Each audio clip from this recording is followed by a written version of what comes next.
नमस्कार, स्वागत है आपका बिहार समाचार में। तो चलिए बिहार की 10 प्रमुख बड़ी खबरों के बारे में जानते हैं। खबरों की ओर रुख करने से पहले आपसे अनुरोध है कि अगर आप चैनल में नए हैं तो चैनल को सब्सक्राइब जरूर करें और साथ ही वीडियो अगर अच्छी लगे तो एक लाइक अवश्य करें और साथ ही घंटे वाले बटन को जरूर दबाएं ताकि कोई भी अपडेट आप तक सबसे पहले पहुंचे। IBPS ने जारी किया स्पेशलिस्ट ऑफिसर मेन परीक्षा का एडमिट कार्ड। 8 से 24 जनवरी तक IBPS.in के जरिए डाउनलोड कर सकेंगे एडमिट कार्ड। जी हां, institute of banking personnel selection ने स्पेशलिस्ट ऑफिसर के पदों पर भर्ती के लिए होने वाली मेन परीक्षा का एडमिट कार्ड जारी कर दिया है। प्रारंभिक परीक्षा में सफल हुए कैंडिडेट्स ऑफिशियल वेबसाइट IBPS.in के जरिए एडमिट कार्ड डाउनलोड कर सकते हैं। कैंडिडेट्स ध्यान दें कि एडमिट कार्ड सिर्फ 8 जनवरी से 24 जनवरी 2021 तक साइट पर उपलब्ध रहेंगे। ऐसे तय समय में कैंडिडेट्स अपने एडमिट कार्ड डाउनलोड कर सकते हैं। IBPS के जारी शेड्यूल के मुताबिक मुख्य परीक्षा 24 जनवरी 2021 को आयोजित की जाएगी।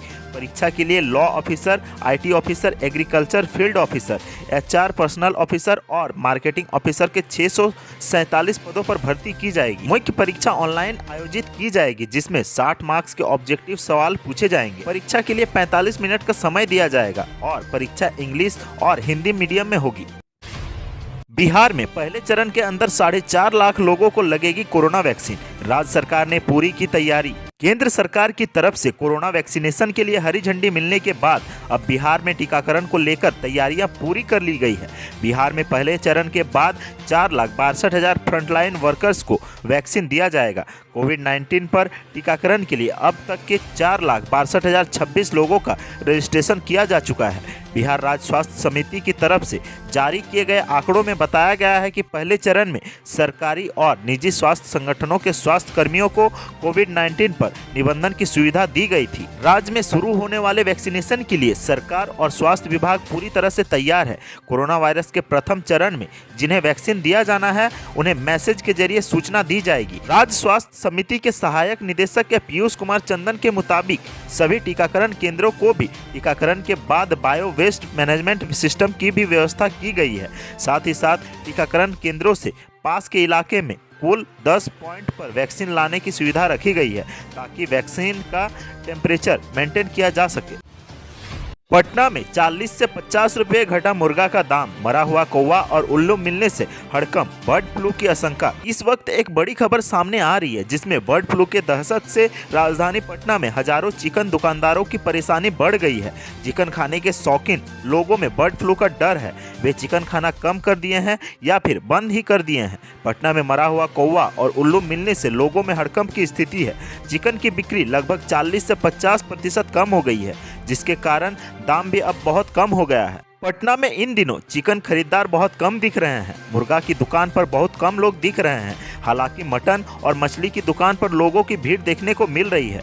बर्ड फ्लू के दस्तक देने की आशंका को लेकर लोग काफी डरे हुए हैं। राजधानी पटना में एक दिन में चिकन की बिक्री 40% तक गिर गई है, जबकि मुजफ्फरपुर में 70 मुर्गियों के मृत पाए जाने की वजह से बिक्री कम होने का असर कीमतों पर भी पड़ा है। राजधानी पटना और आसपास के इलाकों में ब्रॉयलर चिकन के दाम प्रति किलो 160 से 180 रुपये प्रति किलो थे, जो घटकर 120 से 130 रुपये किलो हो गए। एक दुकान से रोज जहां औसतन 70 से 80 मुर्गे की बिक्री होती थी, वहां अब 45 से 50 मुर्गे ही बिक रहे हैं। इसके साथ ही अंडों की कीमतों में भी भारी गिरावट होने की संभावना है।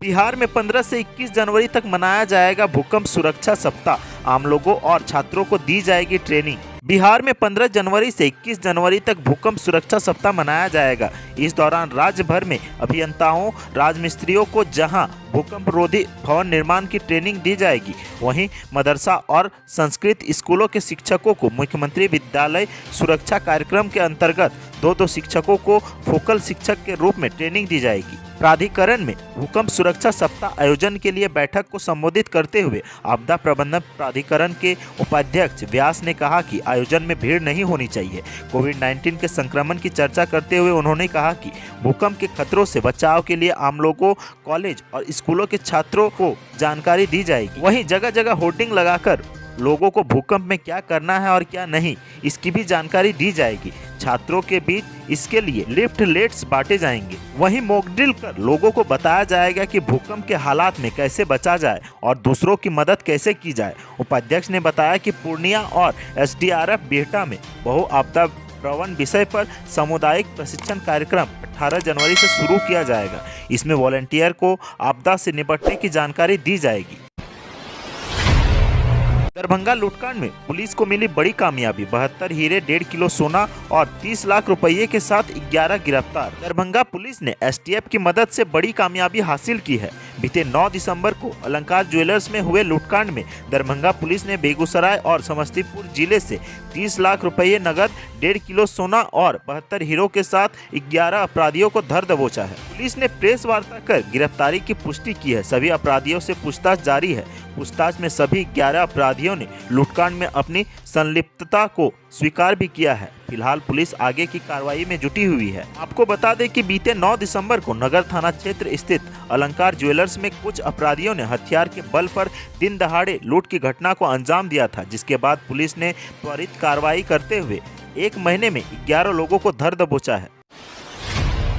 कोटक महिंद्रा बैंक के मैनेजर समेत कई स्टाफ पहुंचे गांधी मैदान थाना। फर्जीवाड़ा मामले में हो रही है पूछताछ। पटना में जिला भू अर्जन विभाग के बैंक अकाउंट से फर्जीवाड़ा मामले में पटना पुलिस पूछताछ कर रही है। 11 करोड़ 73 लाख 12,721 रुपये के आरटीजीएस करने की कोशिश के मामले में कोटक महिंद्रा बैंक के गांधी मैदान ब्रांच के मैनेजर अभिषेक राजा सहित कई स्टाफ रडार पर हैं। बीते शनिवार में इस मामले को लेकर पटना के गांधी मैदान थाना में पूछताछ की जा रही है। बैंक मैनेजर सहित कई स्टाफ को थाने में बुलाया गया और एक एक करके सभी से पूछताछ की जा रही है। पटना पुलिस के अधिकारी भी सभी से पूछताछ कर रहे हैं। वहीं इस मामले की गंभीरता को देखते हुए कोटक महिंद्रा बैंक के रीजनल और जोनल ऑफिस के अधिकारी भी थाना पर पहुंचे। बता दें कि कोटक महिंद्रा के गांधी मैदान ब्रांच से 2 जनवरी को 11.73 करोड़ की राशि आरटीजीएस करने गए शुभम गुप्ता को गिरफ्तार किया गया था। पूछताछ के दौरान उसने पुलिस को बताया कि इस काम में बैंक स्टाफ उनकी मदद करते हैं। गांधी मैदान ब्रांच में सर्विस डिलीवरी ऑफिस को भी पूछताछ के लिए थाना बुलाया गया, जहां पूछताछ के दौरान उनकी तबीयत बिगड़ गई, जिसके बाद उन्हें इलाज के लिए अस्पताल ले जाया गया। जेडीयू की बैठक में बीजेपी पर बवाल। नीतीश से पार्टी नेताओं ने कहा, भाजपा ने पीठ में छुरा भोंका, अब भी चेत जाइए। पटना में चल रही जेडीयू की बैठक से बड़ी खबर निकलकर सामने आ रही है। पार्टी की राज्य कार्यकारिणी की बैठक में बीजेपी को लेकर बवाल खड़ा हो गया। भारी बैठक में आधा दर्जन से ज्यादा नेताओं ने विधानसभा चुनाव में जेडीयू की बुरी हालत के लिए बीजेपी को जिम्मेवार करार दिया। जेडीयू नेताओं ने कहा कि एलजेपी नहीं, बीजेपी के कारण हारे। पार्टी अगर अब भी नहीं चेती तो फिर धोखा खाना पड़ेगा। नीतीश कुमार और आरसीपी की मौजूदगी में जेडीयू की राज्य कार्यकारिणी की बैठक प्रदेश कार्यालय के कारपुरी सभागार में चल रही थी। बैठक शुरू होने के बाद नीतीश कुमार ने विधानसभा चुनाव परिणाम पर नेताओं की राय जाननी चाहिए। इसके बाद आधा दर्जन से ज्यादा नेताओं ने बीजेपी के खिलाफ जमकर भड़ास निकाली। बैठक में मौजूद एक नेता ने बताया कि चंद्रिका राय, बोगो सिंह, जय कुमार सिंह, ललन पासवान, अरुण मांझी, आसमा परवीन जैसे आधा दर्जन से ज्यादा नेताओं ने कहा कि विधानसभा चुनाव में जेडीयू को लोजपा ने नहीं हराया है, बल्कि बीजेपी ने हराया है।